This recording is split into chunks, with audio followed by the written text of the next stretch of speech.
Myanmar की Arakan army ने बड़ा हमला किया है। विद्रोहियों ने बांग्लादेश के कुछ हिस्से पर कब्जा भी कर लिया है। अराकान आर्मी बांग्लादेश सेना के बीच गोलीबारी हुई है। म्यांमार के रखाइन प्रांत पर अराकान आर्मी का कब्जा है। रोहिंग्या बहुल आबादी है रखाइन प्रांत। बांग्लादेश की सीमा के पास अराकान आर्मी की नजर सेंट मार्टिन आइलैंड पर कब्जा करने की कोशिश। बांग्लादेश ने जो शेख हसीना बाजी के साथ एक ज्यादती वाला एक बर्ताव किया तो उसके बाद देखें अब उनके जो करंट प्राइम मिनिस्टर हैं जो वहाँ पे कुर्सी को संभाल के बैठे हैं, जो डिक्टेटरशिप चल रही है वहाँ पे, तो मेरे ख्याल में उनके साथ ऐसा होना चाहिए था क्योंकि उन्होंने देखे नमक हरामी की है। बिल्कुल इंटरनल सिक्योरिटी हो या बांग्लादेश का एक्सटर्नल सिक्योरिटी, जो लोग देखते हैं यानी आर्मी, बांग्लादेश आर्मी, उनको अभी से सही रखना पड़ेगा क्योंकि एक तरफ जब भारत के ऊपर निशाना ढूंढने का कोशिश बांग्लादेश की तरफ से किया जा रहा है, उसी टाइम पर खुद का देश को संभालने पर नाकाम हो रहा है मोहम्मद यूनुस का सरकार। अब नरेंद्र मोदी का जो यहाँ पे रोल नजर आता है वो ये नजर आता है कि पीस, अमन, इंसानियत, लेकिन एक बंदा अकेला कितनी देर इस तरह काम कर ले जबकि उसके सराउंडिंग में जितनी बाउंड्रीज हैं वो सब अटैकिंग मोड में बैठे हुए हैं। भाई इंडिया के साथ लड़ने के लिए ना आपको पूरी दुनिया की फौज लानी पड़ेगी। कि हाल ही में खबर निकल कर आ रही है कि जो इंडियन एक्सपोर्टर है इन्होंने खुद बांग्लादेश में भेजे जा रहे अधिकतर जरूरी सामानों की शिपमेंट को रोक दिया है और इंडियन एक्सपोर्टर का कहना है कि बांग्लादेश को शिपमेंट भेजने से कोई फायदा नहीं है क्योंकि यह लोग भेजे गए शिपमेंट की पेमेंट कर पाएंगे या नहीं इसकी कोई गारंटी नहीं मिल रही है।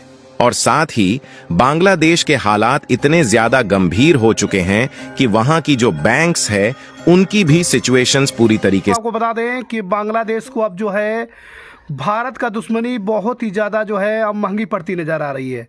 पहले तो वो भारत को लेकर के बहुत ही ज़्यादा जो है गलत नारे लगा रहे थे, भारत को जो है नीचा दिखाने की कोशिश कर रहे थे, धमका रहे थे भारत की कि उसके जगहों पर कब्जा कर लेंगे। अब भारत ने उसकी असली औकात दिखा दिया है दोस्तों। जिस तरीके ने भारत ने लगातार इस बार जो है बांग्लादेश को धोया है, वहाँ पे महंगाई के जो है लाले पड़ चुके हैं दोस्तों। आपको मालूम होगा कि पाकिस्तान के तरह जो है बांग्लादेश भी अब जो है कंगाल बन चुका है, ठीक है। वहाँ पे जो है लाखों की तादाद में लोग जो है प्याज खरीदने के लिए जो है गाड़ियों के पीछे दौड़ रहे हैं दोस्तों, क्योंकि वहाँ पे प्याज जो है 250 रुपये किलो तक पहुँच गया है। लोग जो है पहले वहाँ पर सलाद में जो है प्याज खाते थे, सलाद पर खाना छोड़िए सब्जी में डालने के लिए जो है प्याज वहाँ पर उपलब्ध नहीं हो पा रहा है। इस तरह के जो है कंडीशन बांग्लादेश के हो गया है दोस्तों। क्या बांग्लादेश को इनकलाब लाकर मिला कि अब वो उनके बॉर्डर भी महफूज नहीं रहे। देखिए बांग्लादेश के ऊपर अगर मैं बात करूं तो अगर शेख हसीना वाजिद की बात की जाए तो नरेंद्र मोदी के साथ उनके आपसी ताल्लुकात, इंटरनल मामला जो हैं वो काफ़ी बेहतरीन नज़र आते थे। बेहतर नहीं मैं कहूँगा, बेहतरीन कहूँगा।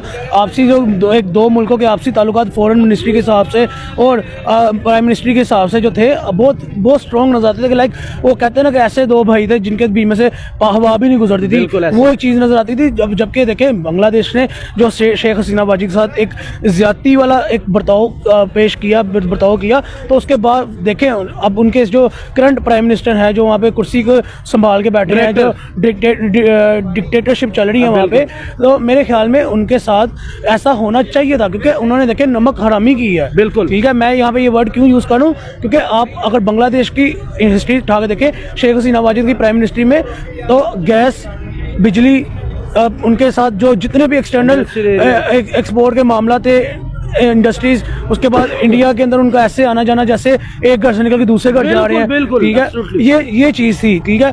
अब उन्होंने एक जगह का नमक खाया और वहाँ पे ही आके नमक हरामी की। सर यहाँ पर मेरी बात सुने, मेरे ख्याल में ये उनके साथ होना चाहिए था एक बड़ी। और आपने जो बात की नरेंद्र मोदी के जो म्यांमार के जो आपने थ्री ब्रदर के साथ बात की है, वो आपसे उनके साथ ताल्लुकात अच्छे नजर नहीं आते थे। क्यों नहीं नजर आते?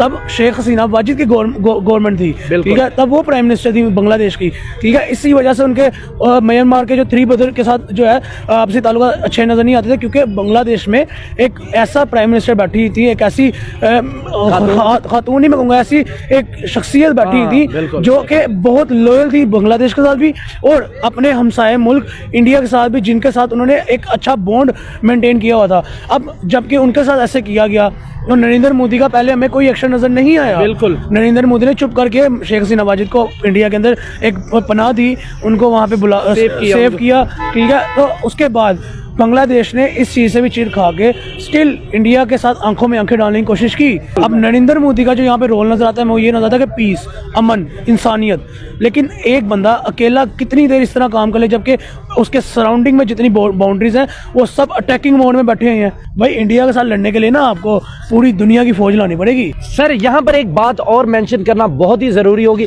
आज से तकरीबन लगभग एक वीक पहले 2000 मैट्रिक टन चावल दिए गए म्यांमार को, और अब तक इंडियन जो यूट्यूबर है वो ये चला रहे एक ने नमक हरामी की और म्यांमार जो है वो नमक हलाली कर रहा है। देखिए मैं एग्जैक्टली इसी बात में आने लगा था। मैंने नमक हरामी का वर्ड यूज इसलिए किया था कि मैं आपको आगे म्यांमार की भी बात बता सकूं कि अगर देखें इंडिया ने अभी उनको सिर्फ डोनेशन दी है। हाँ बिल्कुल ठीक है, उनकी सिर्फ एड के तौर पर मदद की है, ठीक है, उनके साथ अपना बॉन्ड नहीं बनाया। बिल्कुल, तो वो इस आलम पे आ गए हैं, इस आलम पे आ गए कि उन्होंने आगे बांग्लादेश को कवर अप कर लिया कि हम इनको छोड़ेंगे नहीं। और भाई आप अपनी औकात देखो, आप पंगा किससे ले रहे हो? जो दुनिया की चौथी बड़ी इकोनॉमी है, ठीक है, आप उससे पंगा ले रहे हो ना, तो आपका टगा टगे से भी नीचे चला गया होगा। सही है, ठीक है। कौन से मुल्क का वजीर या कोई बादशाह है, कोई शहजादा है, कोई प्राइम मिनिस्टर है कहता है कहे दूसरे मुल्क के वजीर को कि आप जहां उंगली करोगे वहां मंदिर बनेगा?